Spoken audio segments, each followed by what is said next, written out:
ابو جان میرے بہت بڑے محسن ہیں. مطلب میں تو وہ دن یاد ہے نا مجھے. مطلب ہوتا کیا تھا, میں نے پہلے بھی کئی بار بتایا کہ اب والد صاحب کے دوست بھی ہوتے تھے نا, ابو کی گیدرنگ بھی تھی, تو باقاعدہ بعض اوقات دوست ابو کا مذاق اڑاتے تھے کہ یار تم ہر وقت بچے کو ساتھ لے کے آ جاتے ہو.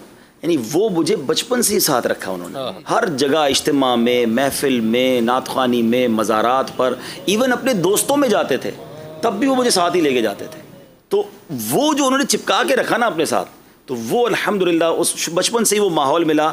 اور اب بعد میں اب سمجھ آتی ہے کہ واقعی اگر آپ نے اپنے بچوں کی تربیت کرنی ہے نا, تو ہم بعض اوقات کہتے ہیں یار بعد میں ٹائم دے دیں گے, وہ جو باہر سے اس کو انوالو چیزیں مل جاتی ہیں نا, وہ پھر اس کو مٹانا بہت مشکل ہو جاتا ہے. تو ماشاءاللہ انہوں نے بہت مجھے وقت دیا, اور خاص طور پہ دعوت اسلامی کے تمام کاموں میں جس طرح مجھے چھوٹ دی. دیکھیں ایک تو بچپن میں ساتھ رکھا, میرے ابو کا ایک کمال یہ تھا کہ وہ ایک لمٹ کے بعد انہوں نے مجھے دور کر دیا. یعنی ایسا نہیں ہو کہ ساری زندگی مجھ سے پوچھ کے سارے کام کرنا, کانفیڈنس اتنا دیا, ہمت اتنی دی, اور کہتے ہیں کرو. تو 13-14 سال کی عمر کے بعد انہوں نے مجھے کہا اب آپ خود جائیں اجتماع میں, اب آپ خود مدنی اس زمانے میں تو لمٹ نہیں تھی عمر کی.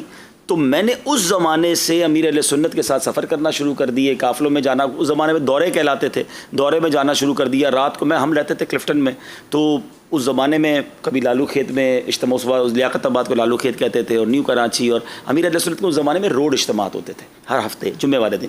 تو اب میں ہر جمعے بس میں بیٹھ کر اکیلے جاؤں اور پھر واپس آؤں, تو کبھی یہ نہیں کہا کہ آپ کیوں جا رہے ہیں, کہاں جا رہے ہیں, پیسے دینا کہ جاؤ بیٹا خرچ کرو اور جاؤ اجتماع میں جاؤ. تو وہ جو ان کا سپورٹ تھا نا, میں سمجھتا ہوں اس کی وجہ سے ایک تو دعوت اسلامی ملی, اور جو سیلف کانفیڈنس ملا کہ جب آپ خود ٹریول کرتے ہیں, خود چیزوں کو مینج کرتے ہیں. پھر پاکستان بھر کے دورے کیے مدنی قافلوں, امیر علیہ سنت کے قافلے اس زمانے میں جاتے تھے, تو پشاور تک ہم گئے.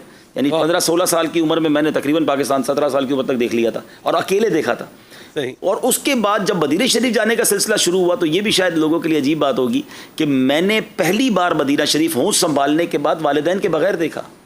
اور اس کے بعد میں ہر سال جو قبلہ باپو شریف کے ساتھ ہم جاتے تھے 18-19 سال کی عمر سے, کنٹینیو کئی سالوں تک رہا وہ سلسلہ, تو ہر سال میں ان کے ساتھ جاتا تھا. یعنی والد صاحب نے مجھے ہمیشہ یہ کانفیڈنس دیا کہ آپ جائیں اور جو سپورٹ چاہیے.